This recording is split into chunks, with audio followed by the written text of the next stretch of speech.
What's going on, guys? Welcome back to my channel. Hope you're good.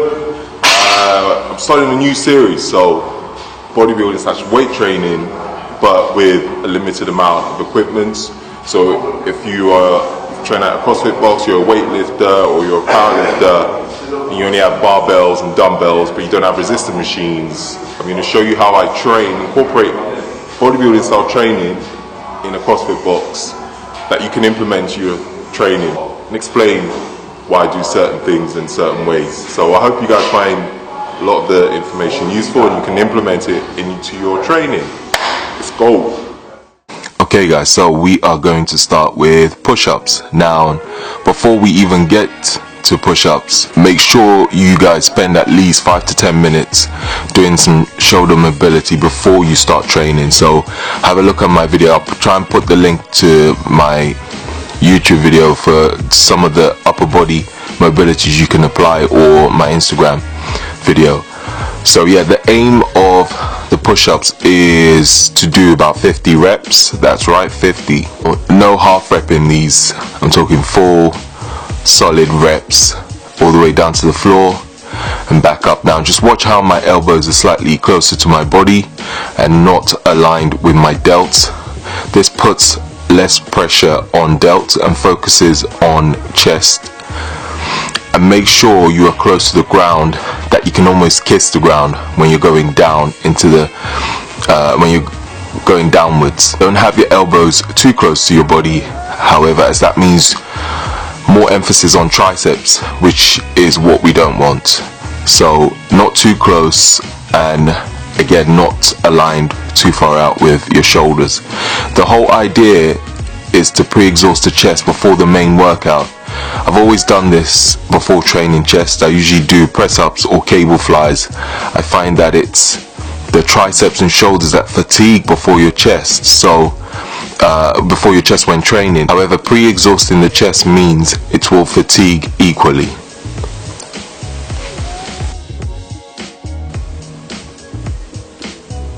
So we are now on to the bench press. Before we start benching, I want to emphasize that this workout is all about time under tension, no ego lifting, focus on tempo, and also focus on contracting the chest every single rep. Each set the tempo changes, so make sure you don't go too heavy on weight, as you will understand why when we get to the workouts. I'll write in the description box below the exercises, sets, rest, and also the tempo. So let's begin. So with the bench press, we will be aiming to do 4 sets on the bench press, and then we will be supersetting with dumbbell incline flies. So with the first set on the bench press, we will be doing 15 reps at a 2-second eccentric tempo. What that means is when bringing the bar down towards your chest, it will take you 2 seconds. So count it out loud if you need to, or count it in your head, 1, 2, and all the way back up, as you can see in the video. And then after 15 reps, we will be supersetting with dumbbell flies with a 2-second eccentric and a 1 to 2 second squeeze of the dumbbells at the top of the movement, again as you can see in the video. With the dumbbell flies, we will be doing 12 reps on all 4 sets. So you'll be supersetting every time you do a bench press. Every set you will superset with the dumbbell flies. And so we're back onto the second set on the bench, and we are aiming for a 3-second tempo. The second set of the bench press and the third set, we're aiming for 12 reps at a 3-second tempo. And again, watch how slowly I'm going with the bar on the eccentric, making sure to maintain tension on the chest.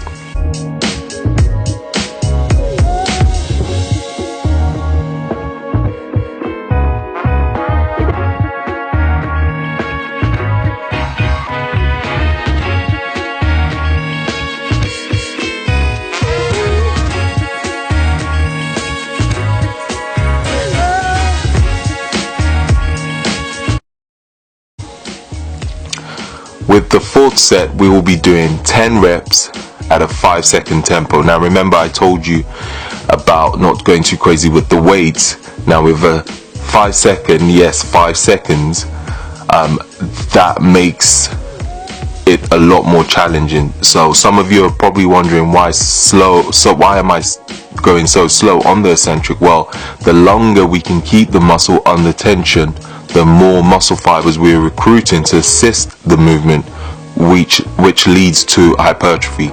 Hence, the longer you can keep the muscle under tension, the better.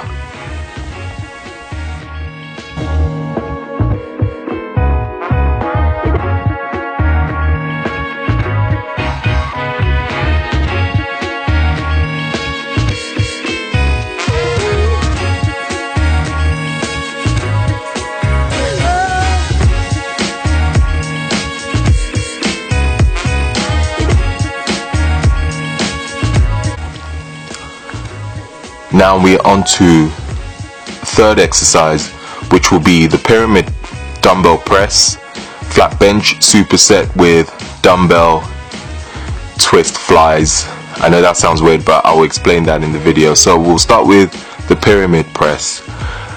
I have always done the pyramid press because it puts less strain on my delts and also allows me to fully contract my chest at the top of the movement. Make sure to keep the elbows at a slight angle and not aligned with your delts. We are aiming for a 2-second eccentric and I would say 1 to 2 second hold at the top of the movement. Make sure, as you can see in the video, to focus on squeezing both dumbbells together. As you can see, my chest fully contracts when I do that. So when you come down and you go up again, squeeze the dumbbells for 2 seconds. Why squeezing the dumbbells? Well, if you squeeze the dumbbells, that automatically contracts your chest, so you don't have to actually focus on your chest when you're at the top of the movement. Focus all your attention on those dumbbells, and that would, again, as you can see in the video, squeeze your chest together. Now we're on to dumbbell twist flies. The difference with these and a normal dumbbell flies are you will be twisting the ends of both dumbbells together, as you can see I'm doing in the video, and as you can see with my chest, it's fully contracted when I do that. So really squeeze the dumbbell together to get a full contraction on your chest. On both these movements we are aiming for 2-second eccentric on the first and second set, and a 1 to 2 second squeeze of the dumbbells at the top of the movement. So at the top of the movement you want to hold it for 1 to 2 seconds, and then when you going back down into the eccentric phase, you want to take about 2 seconds, and then when you get to the third set, you want to take a 3-second eccentric and a 1 to 2 second squeeze at the top. And I put an alternative for you guys also, so this will be on the floor. So if you have shoulder issues or you tend to overextend at the bottom of the movement on the bench, trust me, it makes a big difference. I actually like to do both, so alternate with bench and the floor, or you can do bench 1 week and then do these movements on the floor the next week.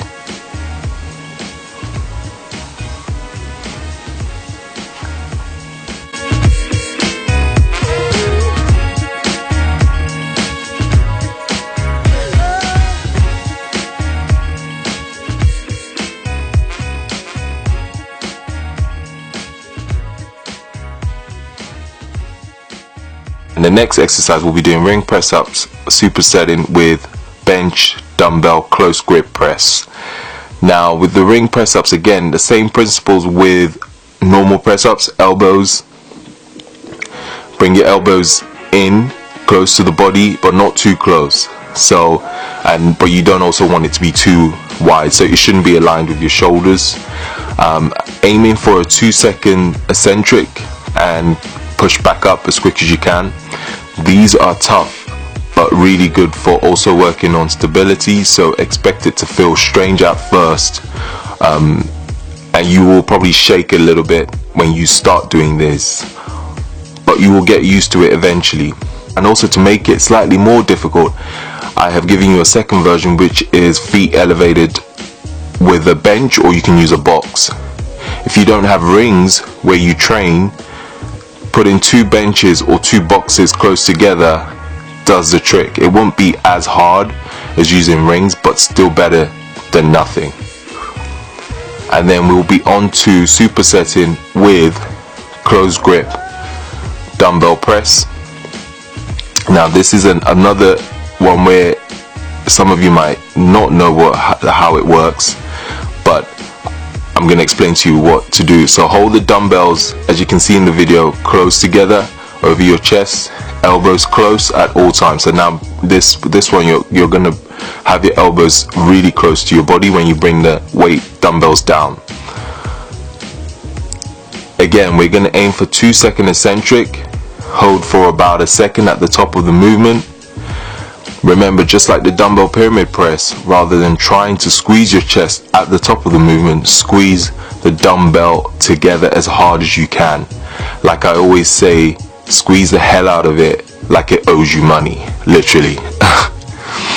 Aim for about 3 sets on both the press ups on the rings and the dumbbell close grip press. Keep the rest pretty short, so I will aim for 40-second rest.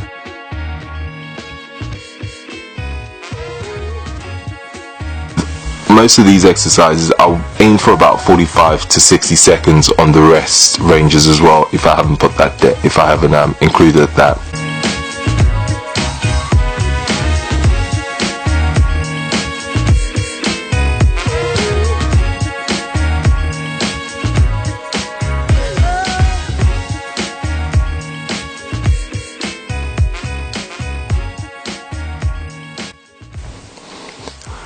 On the 5th and final workout, we're going to do some decline push-ups. I know what you guys are thinking, this dude loves push-ups, and yes, I do. This time we'll be finishing with, again, a decline push-up on a 30-inch box. So we're aiming for 50 push-ups again, however we'll be breaking it down by 5 sets times 10 reps. Few things, keep the rest short between each set, so about 20 seconds, no more. And also, like I said in the first push-up, make sure you can almost kiss the floor, but if like me your chest is twice the size towards the end of a workout, make sure your chest touches the floor, because that's more likely to touch the floor before your face gets anywhere near the floor. So with the first set, we're aiming for 2-second eccentric, so 1, 2 down and push up. The second set, we're aiming for 3-second eccentric. The third set, we're aiming for 4-second eccentric, so 1, 2, 3, 4, push up as quick as you can. The fourth one, we're aiming for 5 seconds, and then on the 5th and final one, we're aiming to go as quick as you can.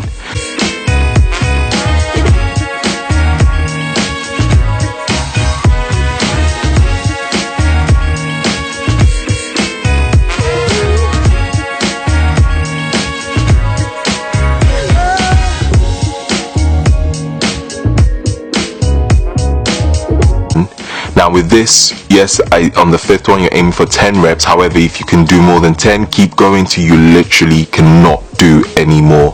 So till failure. Well, everyone, hope you found this video helpful, and hopefully you can implement this into your training. My goal is to bring you workouts that everyone from all different fitness backgrounds can do, even with limited equipment. Don't forget to please leave a thumbs up if you enjoyed the video, and leave a comment if you have any questions. Thank you for watching, and hopefully get the next training video out to you soon.